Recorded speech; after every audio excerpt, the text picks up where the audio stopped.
Sanusi dan PAS kata akan saman siapa yang tuduh mereka sorok beras. Okey, tuduh sorok beras. PAS Kedah ancam mahu saman. PAS Kedah memberi amaran akan mengambil tindakan undang-undang kepada mana-mana pihak yang mendakwa mereka terlibat dalam menyorokkan beras di negeri itu. Pesuruhjaya PAS Ahmad Yahya berkata pihaknya tidak mengambil ringan tuduhan yang mendakwa mereka menjadi dalang utama dalam kekurangan bekalan beras. Tuan, ini kita nak cerita 5 kilang beras disita. 5 kilang beras disita. SPRM serbu 5 kilang beras hari ini. Di manakah kilang beras tersebut, tuan-tuan?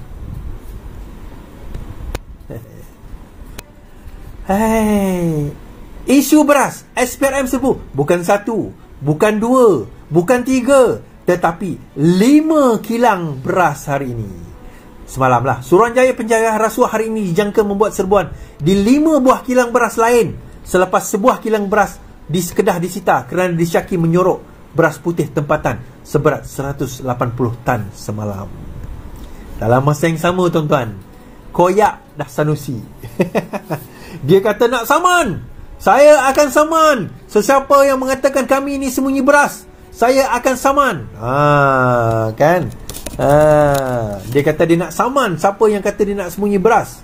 Sanusi sudah koyak.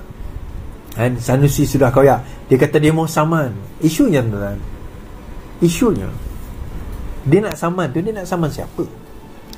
Kerana kalau kita tengok isu beras yang disembunyikan tu memang disembunyikan, dan persembunyian itu berlaku di negeri Kedah.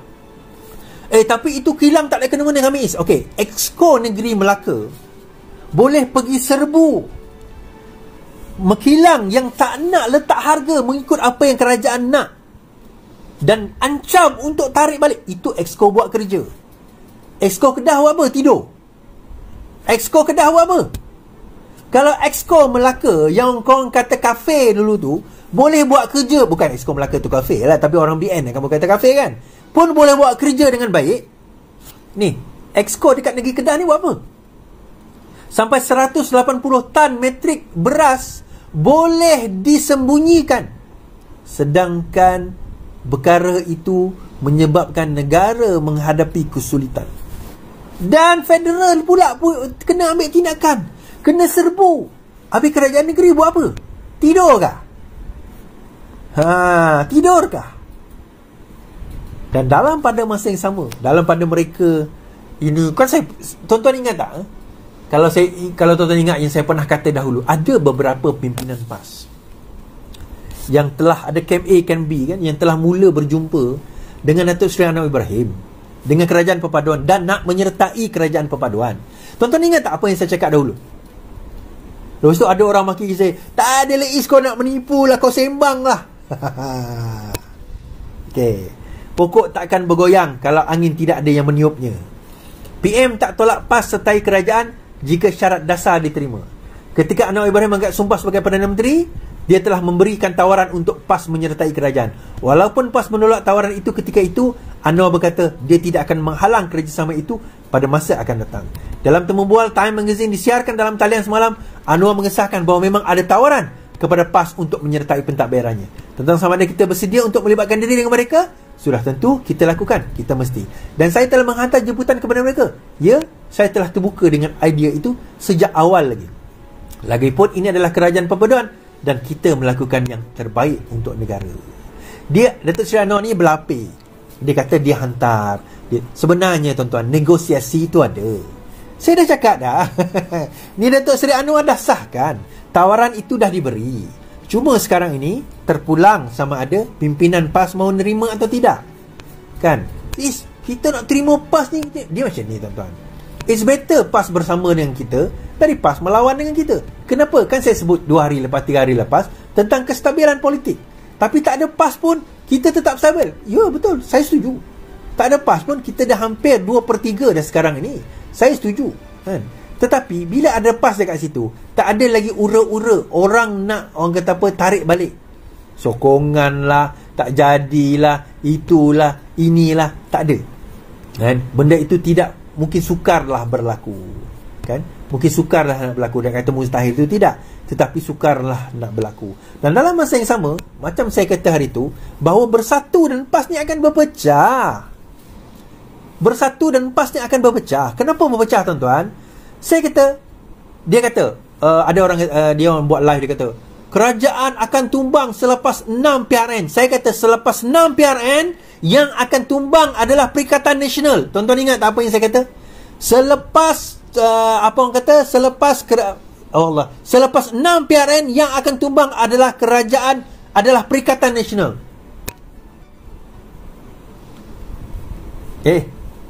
Nampak? MP Kuala Kangsar sokong Anwar kekal dengan bersatu. Ahli Parlimen Kuala Kangsar Iskandar Zulkarnain Abdul Khalid telah menyuarakan sokongan kepada Perdana Menteri dengan memetik kos sara hidup yang semakin meningkat di kawasannya. Dia berkata keputusannya itu bertujuan untuk menilai sama ada Perdana Menteri ikhlas dalam mengutarakan janji memberi peruntukan untuk ahli parlimen yang menyokong dasar kerajaan. Tuan-tuan, seorang ahli bersatu menyatakan sokongan kepada Perdana Menteri. Saya kata ada 3 ke 5 orang lagi yang insya-Allah akan menyatakan sokongan kepada Perdana Menteri tidak lama lagi. Sama ada daripada PAS ataupun daripada bersatu, doesn't matter. Tetapi ada 3 ke 5 orang lagi yang berminat sekarang ini nak menyatakan sokongan kepada Datuk Seri Anwar Ibrahim selaku Perdana Menteri Malaysia. Nah, timbul persoalan. Kalau ada yang Fazil daripada PAS tu, pemuda PAS, dia kata, Tengok tak tumbang pun kerajaan, sedangkan dia kata bahawa dia sokong PMX. Tak kira lompat parti pun. Betul ke tak kira lompat parti? Baik, saya cakap macam ni. Untuk nak considerkan benda ini sebagai lompat parti, dia 2 perkara kena berlaku. Either or. Pertama, sama ada dia keluar daripada parti dia, sama ada jadi bebas, ataupun dia menyertai parti lain, itu dikira sebagai lompat parti. Itu yang pertama. Yang kedua, dia dipecat oleh parti dia. Okay. So far, dia tidak dipecat oleh partinya di atas dasar tersebut. So sebab dia kata, kalau macam tu UMNO pun boleh sokong kita. Ya. Kalau UMNO nyatakan sokongan kepada Perikatan Nasional, kalau dia dipecat, daripada situ dia dikira sebagai telah mengosongkan jawatan dan dikira lompat parti. Kerana telah melanggar dasar parti. Tapi kerana dia tidak dipecat, seolah-olah bersatu nak beritahu yang ini tidak melanggar dasar parti. Kalau betul ini dikatakan melanggar dasar parti, pecatlah. Apa yang menghalang bersatu daripada memecat ahli Parlimen Kuala Kangsar? Saya tanya. Apakah yang menghalang bersatu dan Perikatan Nasional daripada memecat ahli Parlimen Kuala Kangsar? Kerana apa? Kerana mereka tahu kalau dia pecat, dia akan dikira lompat parti, PRK akan berlaku, Kuala Kangsar boleh tumbang. Dia takut perkara itu berlaku. Dan terdapat tuduhan oleh Perikatan Nasional hari ini. Perikatan Nasional menyatakan mengutuk sekerasnya tindakan kerajaan Madani yang berterusan menyalahguna kuasa bagi melakukan intimidasi serta ugutan terhadap pemimpin pembangkang. Adalah dipercayai bahawa intimidasi dan ugutan inilah yang digunakan ke atas ahli Parlimen Kuala Kangsar bagi mendapat sokongan agar kerajaan Madani kembali memperoleh sokongan 2/3 majoriti di Parlimen. Pada 1 Oktober, ahli Parlimen Kuala Kangsar dibawa untuk bertemu dengan seorang pegawai tertinggi SPRM di sebuah hotel di Damansara dan diugut akan didakwa atas kesalahan rasuah sekiranya enggan menandatangani kenyataan media yang telah pun disediakan lebih awal untuk menyokong kerajaan. Sebelum itu, pada 26 September, ahli Parlimen Kuala Kangsar didatangi oleh seorang taikun perniagaan bergelar Tan Sri yang dipercayai mempunyai hubungan rapat dengan Perdana Menteri di sebuah lokasi sekitar Damansara. Beliau telah ditekan dan didesak untuk menyokong Perdana Menteri serta dijanji habuan wang ringgit dan kedudukan dalam beberapa syarikat. Dalam pertemuan bersama pengurusi Perikatan Nasional, Muhyiddin Yassin, ahli Parlimen Kuala Kangsar juga kelihatan amat tertekan akibat intimidasi yang dikenakan terhadap beliau. Perikatan Nasional pada masa yang sama kesal di atas kenyataan media yang dibuat secara terburu-buru oleh ahli Parlimen Kuala Kangsar. Kenyataan beliau dengan menggunakan hujah peruntukan pembangunan sebagai alasan amat berbeza dengan penjelasan yang diberikan kepada beberapa pemimpin parti. Baik. Soalan saya mudah saja. Pertama, kalau intimidasi, okey, dia kata pegawai tinggi SPRM, kenapa tak buat laporan polis? Siapa pegawai itu? Siapa Tan Sri tersebut? Sebab intimidasi ni tuan-tuan adalah satu jenayah. Kenapa keluar kenyataan sedemikian sahaja? Ketiga, kenapa tak nak pecat ahli parlimen Kuala Kangsar? Itu soalan saya. Kenapa takut nak pecat? Adakah sebenarnya, sememangnya, hakikatnya tak ada intimidasi pun, tak ada ugutan pun? Tuan-tuan, tak perlu 2/3 di parlimen. Majoriti dah cukup. Ni beza. Katakanlah nak majoriti tak, ingat tak zaman Muhyiddin Yassin, zaman Ismail Sabri, nak majoriti tak majoriti, nak majoriti, itu okey lah, mungkin lah intimidasi. Yang ini tolak satu je daripada 2/3. Syed Saddiq keluar dah tak 2/3, tetapi tetap majoriti. 140 lebih kerusi menyokong Perdana Menteri. Dia nak 2/3 kenapa? Untuk apa? Nak luluskan apa? Oh, nak luluskan persempadanan. Persempadanan tidak perlu 2/3. Yang perlu 2/3 tambah kerusi parlimen, ya. Tambah kerusi parlimen perlu 2/3. Persempadanan tak perlu. Majoriti cukup. So, untuk apa? So, soalan saya, untuk apa? Sebab itu saya kata, perkara ini hanya intimidasi. Bukan intimidasi, hanyalah trik, tahu tak? Alasan. Dia sebenarnya tak ada hujah pun. Hujah tak ada. Kan? Kerana apa? Kerana memang betul ahli parlimen, apa orang kata, Kuala Kangsar sememangnya adalah telah menyatakan sokongan terhadap Perdana Menteri. Terhadap Perdana Menteri. Jadi sokongan itulah diberi. Diorang dah checkmate, tuan-tuan. Bila diorang dah checkmate, diorang dah tak tahu nak buat apa. So dia katalah ada intimidasi, ada apa orang kata, inilah dia buat macam ni macam tu. Ada orang Tan Sri ni jumpa yang dekat dengan Perdana Menteri, menawarkan jutaan ringgit. Dalam masa yang sama dia kata ada kes dan sebagainya.